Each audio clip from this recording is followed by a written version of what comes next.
आणि देवाने त्याला कसं मोठं केलं आपण ती गोष्ट पाहणार आहोत. सर्व परिस्थिती बदलणारा परमेश्वर आहे लक्षात घ्या. आणि सर्व परिस्थितीमध्ये आम्हाला परमेश्वरावरतीच अवलंबून राहिलं पाहिजे.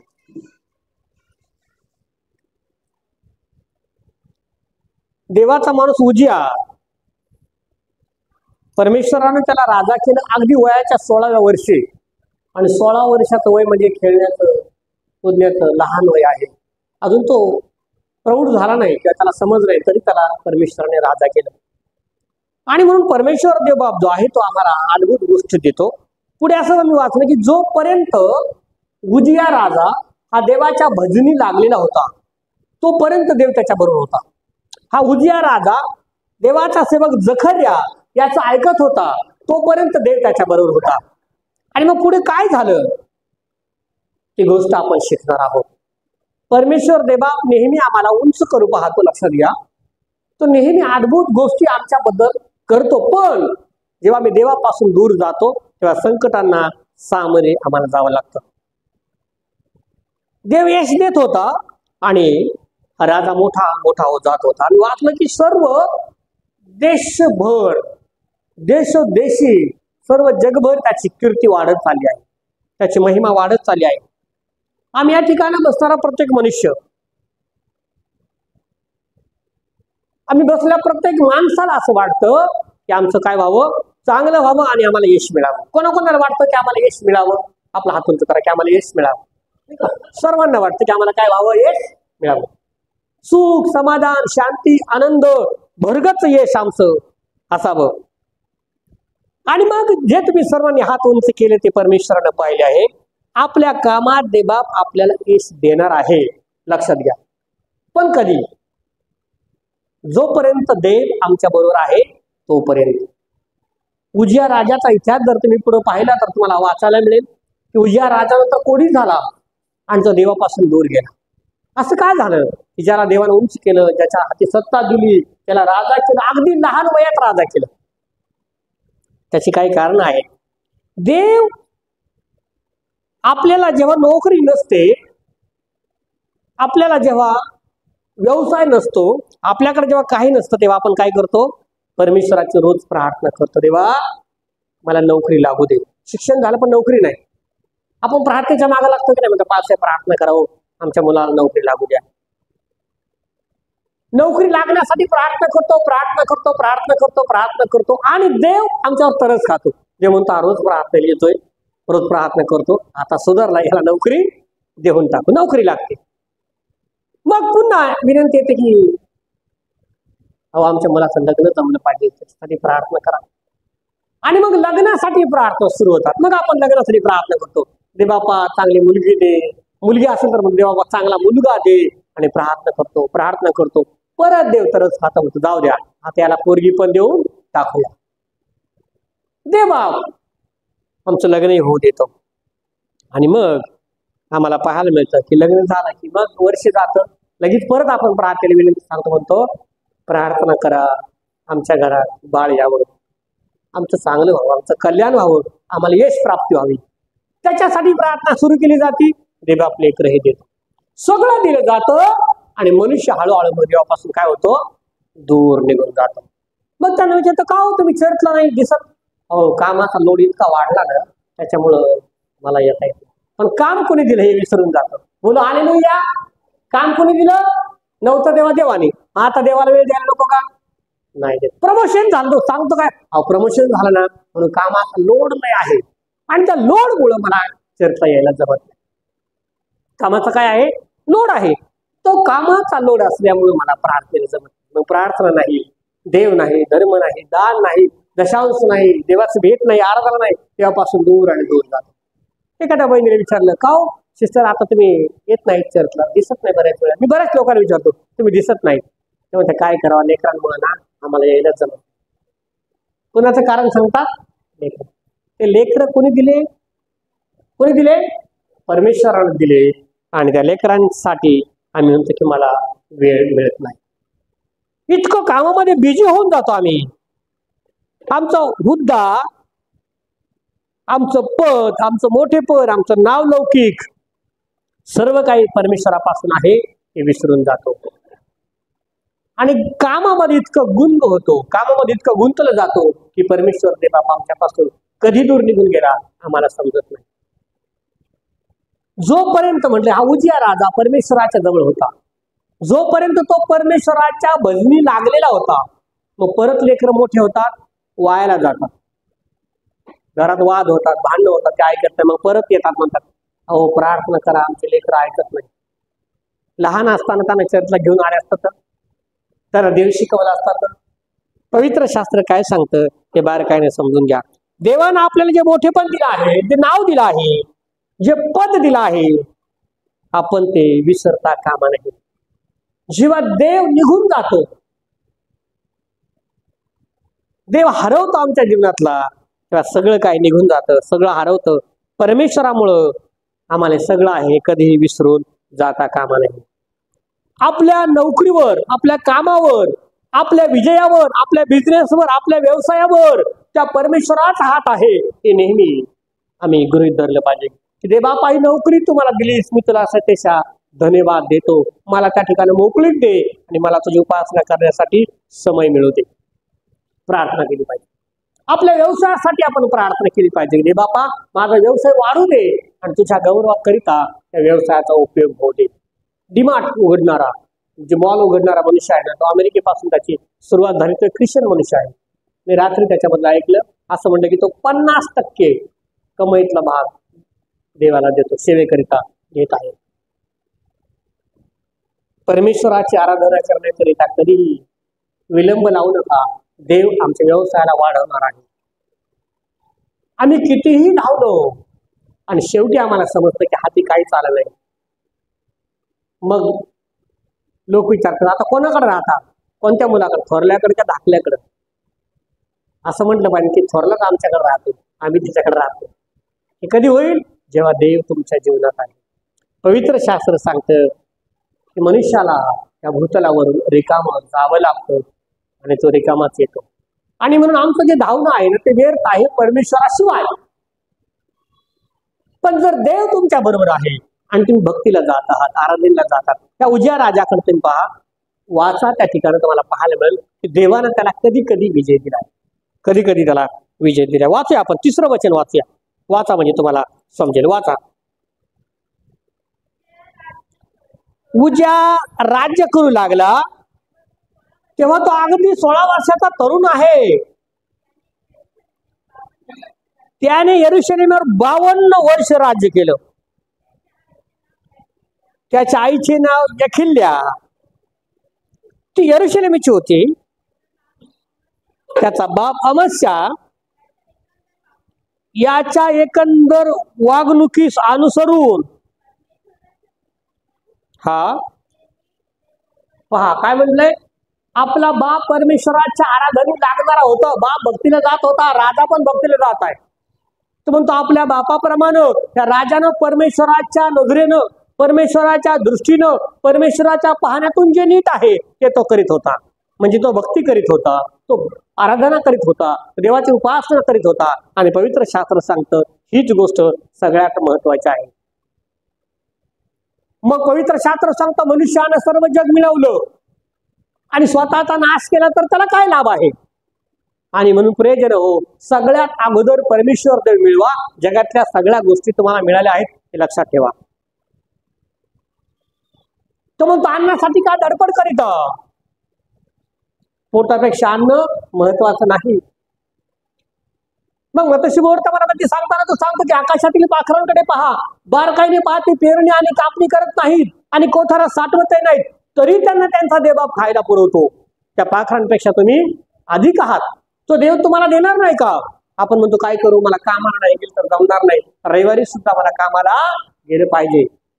उपासना बुडवून भक्तीला न जाता आपण देवाला विसरून जाऊन कामावर जातो. रविवार भरतो, सोमवार पासून कामच मिळत नाही, मग पुन्हा आठवडाभर इकडे तिकडे बॉम्बत करतो.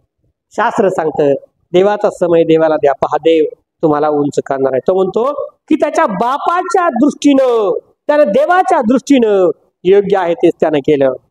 5 वचन वाचा. 5 वचन. देवाचे दृष्टांत जाणणारा जखर्या याच्या वेळी तो देवाच्या भजनी लागलेला असे. लक्षात घ्या, काय केले त्यानं? देवाचं भजन करीत आहे, देवाची उपासना करत आहे, देवाची आराधना करत आहे, देवाची भक्ती करत आहे, देवाची प्रार्थना करत आहे, देवाचे विधी आणि नियम यांचं तो पालन करत आहे. तो राजा आहे. सगळं सोडून तो देवाच्या जवळ बसलेला आहे. आधी देव आणि मग जगातल्या सगळ्या गोष्टी. पवित्र शास्त्र सांगतं, जेव्हा मी प्रार्थना करतो आणि सगळं मागतो, आमचं चांगलं झाल्याशिवाय राहणार नाही. लेकरांकरिता प्रार्थना करा, आई वडिलांकरिता प्रार्थना करा, घरातील वृद्धांकरिता प्रार्थना करा, नवऱ्याकरिता प्रार्थना करा, पत्नीकरिता प्रार्थना करा, मंडळीकरिता प्रार्थना करा. परमेश्वर देवा परिस्थिती बदलल्याशिवाय राहणार नाही. पुढे वाचूया. जोपर्यंत देवाने त्याचं कल्याण केलं, जोपर्यंत तो देवाच्या भजनी आहे,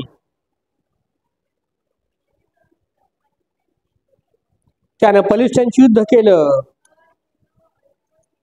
आणि मोठे आशीर्वाद मिळवले आणि पुढे त्याला कर सुद्धा लोक देत आहेत. आपण पाहिलं. पुढे जर वाचलं तर म्हणले त्याची कीर्ती सर्व देशभर पसरली. नोकरी नव्हती तेव्हा आम्ही कोणाला मागितली विसरू नका. कोणाला मागितली? परमेश्वराला. दे बापा मला काम दे. आणि शास्त्र सांगतं जे मागतात त्यांना मिळतं. म्हणून काय म्हटले? मागा म्हणजे मिळेल. पण आम्ही मागत नाही. आम्ही स्वतः धडपड करत राहतो आणि आमची धडपड व्यर्थ आहे. कामासाठी प्रार्थना करा, व्यवसायासाठी प्रार्थना करा, मुलांसाठी प्रार्थना करा, घरासाठी प्रार्थना करा, गाडीसाठी प्रार्थना करा. देवानं सर्व दिलं. मग आम्ही काय करतो? देवाला हळूहळू विसरून जातो. आणि कोणी विचारत होतो आम्ही कोणी विसरलो? आम्ही येणार होतो पण रविवारी पाहुणे आले होते. प्रत्येक रविवारी काहीतरी कारण असतं. आम्ही रविवारी गावालाच गेलो होतो. शास्त्र सांगतं देवाची उपासना मला करायची आहे. चर्च नाही, प्रार्थना नाही, दान नाही, धर्म नाही, देवाची सहभागिता नाही, आणि मग मनुष्य देवापासून दूर निघून जातो. पवित्र शास्त्र त्याला सांगतं, एक मनुष्य आहे पवित्र शास्त्रामध्ये, तो म्हणतो हे जीवा हे कोठार मोडून टाक, खा पी मजा कर, कारण भरपूर पिकार आहे. देव त्याला म्हणतो अरे मूर्ख माणसा, आज रात्री तुझा जीव काढून घेतला जाईल, हे कोणाचं होईल? प्रियजनो, देवाशिवाय सगळं शून्य आहे. म्हणून आम्ही त्या देवाला प्रत्येक गोष्टीमध्ये धन्यवाद दिला पाहिजे. आम्ही आजारी असताना परमेश्वराला धन्यवाद दिला पाहिजे. आम्हाला ताप येतो तेव्हा आम्ही म्हणतो की बापा मला आता बरं लागू दे. सगळं विसरून जातो. मग का नाही उठून कामावर जातो. ताप वाढत वाढत चालला, मग का नाही म्हणतो आता बाबा बरा आता लवकर मी कामावर जातो, असं म्हणतो का? काय म्हणतो माणूस? हे काम मरू दे तिकडे, मला आता बरं नाही वाटत, आता लगेच मला पुढे गाठवा, दवाखाना गाठवा, त्रास व्हायला, दुखायला लागलं ना, सगळं काम तर विसरून जातो. लक्षात ठेवायचं की रविवारी मला परमेश्वरला भेटायचं आहे, काही काम राहू दे, ते काम मी टाकून देईन, ते करणार नाही. आल्यावर त्या कामाकडे बघत पहिले मी चर्चला जाईल. आमचं आयुष्य फार थोडं आहे. काही लोकांचं 20 वर्ष राहिले, काहींचं 50 राहिलं असेल, काहींचं 10च राहिलं असेल, काहींचं 5च राहिलं असेल, माहित नाही किती राहिले, किती संपलंय, किती उरलंय. राहिलेले सर्व दिवस आम्हाला त्या देवाला धन्यवाद द्यायचा आहे. आणि सुखी जर जगायचं आहे तर देवाच्या पवित्र चरणाजवळ राहिलं पाहिजे. प्रभू मला बरं कर असं आपण म्हणतो आजारी असताना, आणि तो प्रभू बरं करतो. तो देव निष्ठुर नाही, तो प्रेमाचा सागर आहे. त्यानं अथांग प्रेम आमच्यावर केला आहे. तो लगेच आम्हाला बरं करतो. आम्ही वाईट वागलो तरी तो आम्हाला आशीर्वाद देतो. पवित्र शास्त्र सांगतं की आम्हाला त्या देवाला धन्यवाद दिला पाहिजे. नेहमी आपण प्रार्थना करतो, दे बापा माझ्या मुलाचं आता लग्न होऊ दे. देव लग्नही होऊ देतो. लग्न झालं का आपण म्हणतो सुनबाई आणि घरातले प्रॉब्लेम आहेत, आम्हाला आता नाही जमत चर्च यायला. जेव्हा लग्न जमत नव्हते तेव्हा दर रविवारी चर्चला होते. लग्न झालं पोरांचं, पोरं पण गायब, सुना पण गायब, त्यांच्या आई बापा पण गायब. शास्त्र सांगता आम्हाला देवाला धन्यवाद दिला पाहिजे. मनुष्य फक्त स्वार्थापोटी, लक्षात घ्या, देवाकडे येतो मला काहीतरी मिळत. लग्न असलं बाप्तिस्मा करण्यासाठी किती घाई लावता पाहिजे तुम्ही. अहो बाप्तिस्मा करा, बाप्तिस्मा करा. अरे जरा थांबा म्हणलं ना, पुढच्या रविवारी तो नाही आत्ताच करा.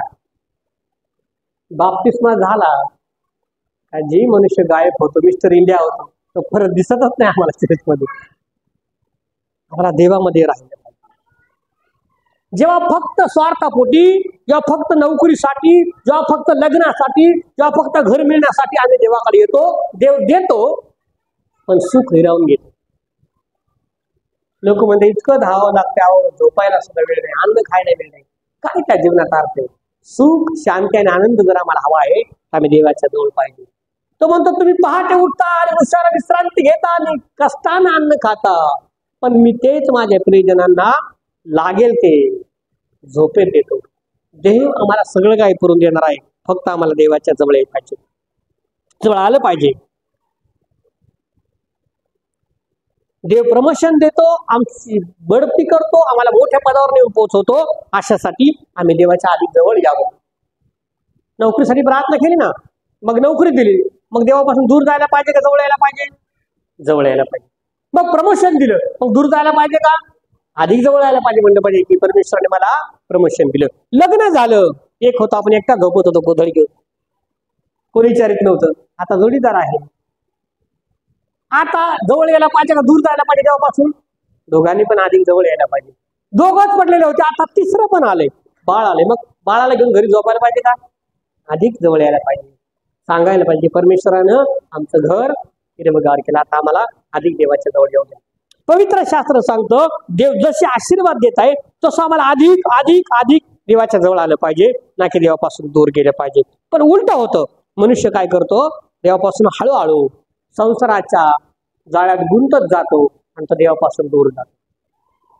नंतर त्याला काही काळानं विचारलं जातं, तो म्हणतो मी इतका दूर गेलो, मी पहिला फार प्रार्थनेत होतो. बहीण म्हणते अहो मी पहिले इतकी प्रार्थनेत होते, मी युथ लीडर होते, पण मला आता शास्त्र पण वाचायला जमत नाही, मला काहीच कळत नाही. का हो? लेकरांनी मी फार विसरून गेले. लेकरं झाल्यावर अधिक देवात यायला पाहिजे ना. शास्त्र सांगतं की प्रभूवर आम्हाला अवलंबून राहायचं आहे. जीवन हे जीवन एकदाच आहे, पुन्हा नाही. हे जीवन एकदाच आहे, पुन्हा नाही. आणि म्हणून या जीवनाचा रोज लक्षात घ्या, रोज आनंद घ्या असं म्हणत. का टेन्शन घेऊन जाता? माहित नाही उद्या कोण कुठे असेल, काय होईल कधी कोणाचं. प्रति दिवशी त्या जीवनाचा आनंद घ्या आणि सगळं गौरव, सगळं महिमा, सर्व परिस्थितीत देवाला द्या. आजार आला तरी भेऊ नका, काही होणार नाही. ह्या भूतलावर आमचं काहीच नाही, आम्ही काय देवाला देणार? हे सगळं दिलंय ते देवानच दिलंय. आम्ही भूतलावर तर छोटस लहान बाळ लग्न म्हणून आलो आणि जाताना आम्ही तसंच जाणार आहोत. आमच्याकडे काहीच राहणार नाही, सगळं काढून घेतात, काहीच नाही. मग ते आधार कार्ड पण चालत नाही, ATM कार्ड पण चालत नाही, क्रेडिट कार्ड पण चालत नाही, सगळं डेड होतं, काहीच चालत नाही आमचं. जाताना आम्हाला तसंच जावं लागतं. स्तोत्र 50 आणि वचन 10 पासून पुढे वाचा. तिथे काय म्हटलंय आपण वाचता आले पाहिजे, पुन्हा एकदा वाचा काय म्हटले तुम्हाला पाहायला मिळेल. स्तोत्र 50 वचन 10, 11 आणि 12. पाप देवबाप काय म्हणतात की कारण वनातील सर्व जनावर, पक्षी, हजारो डोंगरावरील गुरे ढोरे माझे आहेत, सर्व पाखरं डोंगरावरील मला ठावक आहे, आणि रानातील प्राणी माझ्या लक्षात आहे. मला भूक लागली तरी मी तुला सांगणार नाही. कारण लक्षात ठेवा, देव बाप काय म्हणत आहे, कारण जग आणि जगातलं सर्व काही माझं आहे. कोणाचं आहे? परमेश्वराचं. आमचं काहीच नाही. या भूतलावर फक्त आम्ही एक प्रवासी आहोत. या भूतलावर फक्त आम्ही एक परमेश्वराने आम्हाला पाठवलेले जे जीवन आहे ते जीवन आनंदाने घालवायचं आहे, ते जीवन देवाच्या गौरवासाठी आम्हाला घालवायचं आहे. या भूतलावर आमचं काही नाही. देवाच्या दृष्टीने जे चांगले तेच आम्हाला करायचं आहे. हा उजिया राजा परमेश्वराच्या दृष्टीने जे चांगलं ते करत होता आणि देव त्याला यश देत होता, देव त्याला बरकत देत होता, देव त्याला सामर्थ्य देत होता, देव त्याला आशीर्वाद देत होता. तो देवाच्या भजनी लागला होता, तोपर्यंत देव त्याच्या बरोबर होता. तो नेहमी देवाचा शोध घेत होता, तोपर्यंत देव त्याच्या बरोबर होता. जोपर्यंत आपण देवाच्या शोधात आहोत, देवाच्या आराधनेत आहोत, देवाच्या भक्तीत आहोत, तोपर्यंत आम्हाला यश आहे, तोपर्यंत आम्हाला आनंद आहे, जोपर्यंत देव आमच्या जवळ आहे. आम्हाला सर्व प्रकारचे आशीर्वाद आहेत. जेव्हा आपण देवापासून दूर जातो तेव्हा आमच्या प्रार्थना कमी कमी होत चालतात. मग प्रार्थना करतो पण त्याचे उत्तर मिळत नाही. मग हाक मारतो पण तरी देव आम्हाला सोडवत नाही. पवित्रतेपासून जेव्हा आम्ही दूर जातो, पापामध्ये प्रवेश आमचा होतो, तेव्हा आम्ही सगळं काय गमावतो. सगळे आशीर्वाद गमावतो, सगळं धनसंपत्ती गमावतो, सगळं नाव लौकिक पण गमावतो. आणि मग लोक भेटल्यावर म्हणतात फार तुमचं चांगलं होतं. मग ते काय सांगतात, अहो मग आम्ही केलं पण पोरं चांगली नाही. पोरं नसते झाले तर कधी ऐकायला येतं, जेव्हा आम्ही देवामध्ये टिकून राहिलो नाही. तुम्ही हजार लोकांचं उदाहरण मुंबईत पाहिलं असेल. ते म्हणतात की आम्ही आलो, मोठमोठ्या ठिकाणी नोकऱ्या केल्या, गोदीत नोकरी केली, रेल्वेत नोकरी केली, एअरपोर्टला नोकरी केली, पोलीसमध्ये होतो, आणि शेवटी हाती काय झालं. कारण देव त्यांच्याजवळ नाही. ज्यांच्याकडे देव आहे त्यांच्याकडे सगळं काय आहे. पवित्र शास्त्र सांगतं की आपली शांती सुख हरवू नये म्हणून आपण त्या उजिया राजाप्रमाणे देवाच्या जवळ नेहमी राहिलं पाहिजे. आपण स्थिर असलं पाहिजे, डळमळीत नाही व्हायचं. कधी इकडं कधी तिकडं, कधी प्रार्थनेला कधी इकडं. मन डळमळीत होऊ द्यायचं नाही, स्थिर राहायचं. जोपर्यंत तुम्ही स्थिर आहात, खंबीर आहात, तोपर्यंत विजय तुमचाच आहे, तोपर्यंत देव तुमचाच आहे, तोपर्यंत नावलौकिक तुमचंच आहे. आध्यात्मिक जीवनामध्ये आम्हाला स्थिर उभं राहायचं आहे. मी उपाशी राहणार नाही हा माझा विश्वास आहे. तो परमेश्वर मला म्हणतो मी तुझपुढे ताट वाढेल, तुझ्या शत्रूच्या देखत तुझपुढे ताट वाढेल, तुझ्या डोक्याला तेलाचा अभिषेक करेल. हे वचन तुमच्या बरोबर आहे. तुमची नोकरी कोणी हिरावून घेणार नाही जेव्हा तुम्ही प्रार्थनेला येतात. बोलो हालेलुया. परमेश्वर दे बाप परिस्थिती बदलवे. परमेश्वर दे बाप राजाचं मन पाटाच्या पाण्याप्रमाणे बदलवणार आहे असं देवाचं वचन सांगतं. त्याकरिता पहिलं स्थान आमच्या जीवनात देवाला असलं पाहिजे. मग तो म्हणतो तुम्ही पुष्कळ कमविता पण हाती थोडकं लागतं. आपण भरपूर पगार घेतो. पूर्वी 10,000 रुपये असेल तर पुष्कळ व्हायचे, इतके व्हायचे. 10,000 लग्न काय सगळं होत होतं, जमीन येत होती. आता 10 लाख पगार असला तर लोक म्हणतात पुरत नाही, हाते तर काय महिन्याच्या शेवटी काही राहत शिल्लक. शास्त्र सांगतं आम्ही स्थिर असलं पाहिजे, तेव्हा देव आमची प्रार्थना ऐकत आहे. आज इकडे उद्या तिकडे असं नको आहे, स्थिर राहा. परमेश्वर कधीही आम्हाला विसरणार नाही. लक्षात ठेवा. देव आम्ही आत्ताच वाचतो तो म्हणतो की रानातील पाखर मला माहित आहे आणि वनात तरणारे प्राणी सुद्धा मला ठावक आहे. सोनं माझं आहे, रूप माझं आहे. मनुष्य तुम्हाला काय देणार? सगळं काय माझं आहे. सर्व मोठेपण, ऐश्वर्य, संपत्ती, धन, नोकरी, घर, पैसा सर्व काही परमेश्वरापासून आहे. नोकरी परमेश्वरापासून आहे, छोकरी परमेश्वरापासून आहे. हे कधीही विसरून जाऊ नये. पण जेव्हा गर्व येतो सगळं निघून जात. लक्षात ठेवा. गर्व आला की नाशा झालाच हे लक्षात ठेवा. आणि म्हणून आपण आता हात उंच केला की मला देवाला ऐश्वर्य दिलं पाहिजे. देव देणार आहे, पण लक्षात ठेवा गर्वाला तुमच्या जीवनात येऊ देऊ नका. नेहमी नम्र व्हा. मला ही नोकरी देवानं दिली आहे, बोला हालेलुया. हा व्यवसाय देवानं दिला आहे, बोला हालेलुया. ही छोकरी देवानं दिली आहे, बोला हालेलुया. हे घर देवानं दिलं आहे, बोला हालेलुया. हे आई वडील देवानं दिले आहे, बोला हालेलुया. हे सर्व काही परमेश्वराचं आहे, बोला देव आमचं चांगलं करणार आहे. पण गर्व येतो, अभिमान येतो आणि नाश व्हायला सुरुवात होते. सावध असा. शैतान म्हटले गरजणाऱ्या सिंहासारखा कोणाला गिळावं ते फिरत आहे, पाहत आहे. सावध राहा. गर्वाला आमच्या ठाई जागा देऊ नका. असं म्हणू नका मी कामाला जातो म्हणून घर चालतं, म्हणून उद्या आजारी पडशील देणार कसा कामाला जायचं. असं मला देव मला शक्ती देतो म्हणून मी करतो. देव देत आहे असं मला. जेव्हा गर्व येतो आणि गर्व आला की हा गर्व आम्हाला संपवून टाकतो. अरे गर्व आम्हाला सांगतो अरे तू साहेब आहेस, तू का हलका मनुष्य का. पण विसरून जातो साहेब देवाने केलं. अगोदर असा इकडे बोबट्या मार करत होता, तो म्हणतो प्रार्थना करणं काम नाही हो. हे विसरतो. काय म्हटलंय, काय म्हणा की देवा ही नोकरी तू मला दिली, साहेब मला तू केलंस, तू मोठा साहेब आहेस. सैतान येताना म्हणतो अरे तू तर मालक आहेस. सैतान काय म्हणतो, तू कोण आहेस, मालक आहेस, तुझा बिझनेस आहे. जो शास्त्र सांगतं अधोगतीला सुरुवात होते. नोकरांना अगोदर जावं लागतं का मालकांना? कंपन्यांचे मालक अगोदर जातात आणि अगोदर येणार, उघडणार आणि अगोदर उठलं पाहिजे.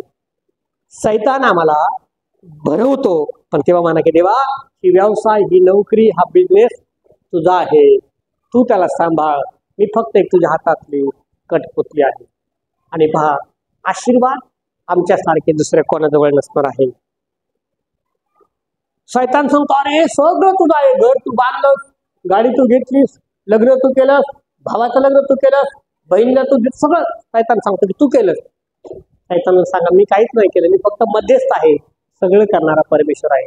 जेव्हा आम्ही असं म्हणतो ना तेव्हा आम्हाला सुख लागतं, पण जेव्हा आम्ही असं म्हणतो मी केलं ना आणि माझ्या हाती काहीच नाही, मग आत्मा आमचा झळू लागतो. शैतान आम्हाला झिजवतो, त्रास देऊ लागतो आणि मग आम्ही देवापासून दूर जातो. हे सर्व देवाचे आहे, मी कधी विसरू नका. 16 वर्षाचा असताना हा उजिया राजा गादीवर बसला. त्याचा बाप देवाचं काम करत होता, बाप ज्या प्रकारे चालत होता, पवित्र शास्त्र सांगतं त्या प्रकारे हा चालणार होता. जेव्हा आम्ही प्रार्थनेला जाणार आहोत, आम्ही आशीर्वाद मिळवणार आहोत, आम्ही भक्ती करणार आहोत, आम्ही भजन करणार आहोत, आमचे लेकरं आपोआप उपासनेला जाणार आहे. देव सगळं काही दिल्याशिवाय जाणार नाही. अब्रामाला 100 वर्षाचं झाल्यानंतर पुत्र झाला, होण्याकरिता 10 वर्षे वाट पाहावी लागली. शास्त्र सांगतं देव आमच्या मनात ती इच्छा पूर्ण करणार आहे, खात्रीनं जे आम्हाला पाहिजे ते देणार आहे. फक्त आम्हाला त्या देवाचं भजन करायचं आहे. जखर्या देवाचा सेवक आहे, त्या जखर्याचं तो ऐकत होता. उजिया जो राजा आहे, जोपर्यंत देवाच्या बरोबर होता तोपर्यंत देवाने त्याला सगळं काय दिलंय, सर्व धन मान सन्मान मोठेपण सगळं दिलं, विजयी दिला, त्याची कीर्ती देशदेशी वाढत गेली. पण एक दिवस आला, लक्षात ठेवा, एक दिवस येतो, पण काय होतो, एक दिवस येतो आणि माणसाचं हृदय गर्वाने भरतं. 16 वचन वाचा, त्या उजियाला काय झालं. हा तो सर्व समर्थक झाला तेव्हा त्याचं हृदय उन्मत्त झालं, उतावळं झालं, गर्विष्ठ झालं आणि त्यानं काय केलं, आणि आपला देव परमेश्वर याच्या आज्ञेचं उल्लंघन केलं. देवाने आज्ञा दिली, शब्बात दिवसाची आठवण ठेवून तो पवित्रपणे पाळ. आपण गोधडी घेऊन तिथेच झोपतो, म्हणजे जाऊ द्या मरू द्या, काय जायचंय, तेच गाणे होतील, तेच वाजवतील, तेच चर्च होईल. लक्षात ठेवा, गाणे तेच असले पण देव आहे, आशीर्वाद देवापासून आहे. हा उजिया राजा काय म्हणतो, देवाच्या विरोधात वागायला सुरुवात करतो. आपला देव परमेश्वर याच्या आज्ञेच्या विरोधात त्याने वागले. काय वागले, काय वागले, विशेष काय नाही केलं त्याने, पण तरी देवाने त्याला शासन दिलं. पहा पुढे वाचा.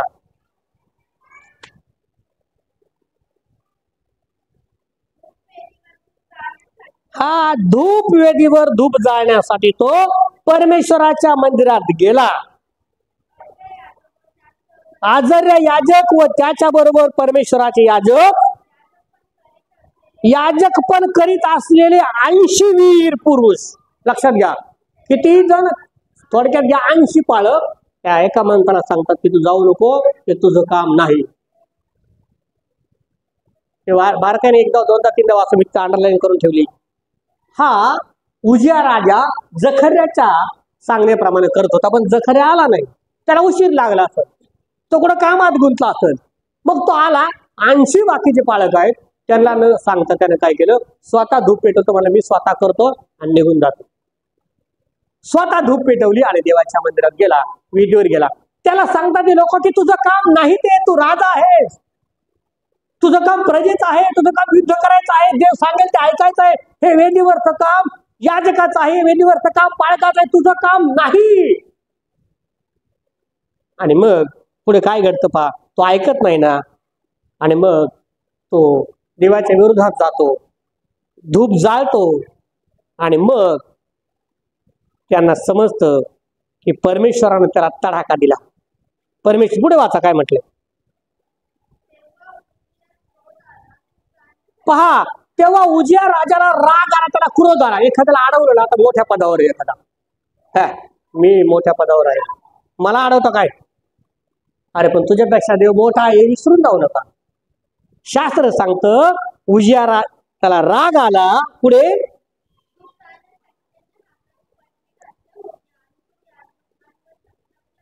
तो याजकांवर संतापला.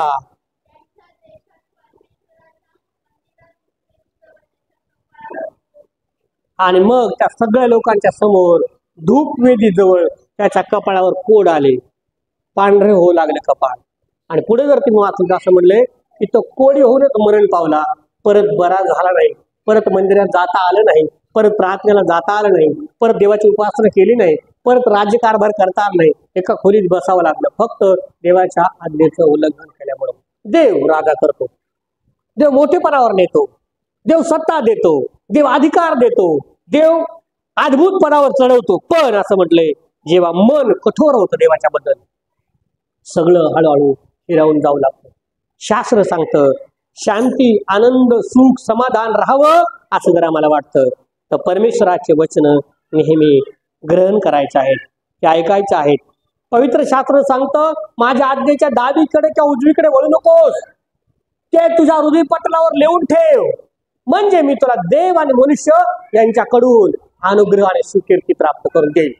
मी तुला मोठ्या पदावर नेईल, तुझं नाव मोठं होईल, तुला विजय प्राप्त होईल, तू जिकडे जाशील तिकडे यशस्वी होतील. केव्हा? जेव्हा तू परमेश्वराच्या विधींचं पालन करत आहे, परमेश्वराच्या आज्ञांचं पालन करत आहे, परमेश्वराच्या नियमांचं पालन करत आहे. ते बाप आम्हाला वचनांच्या कर्वे आशीर्वादित करो.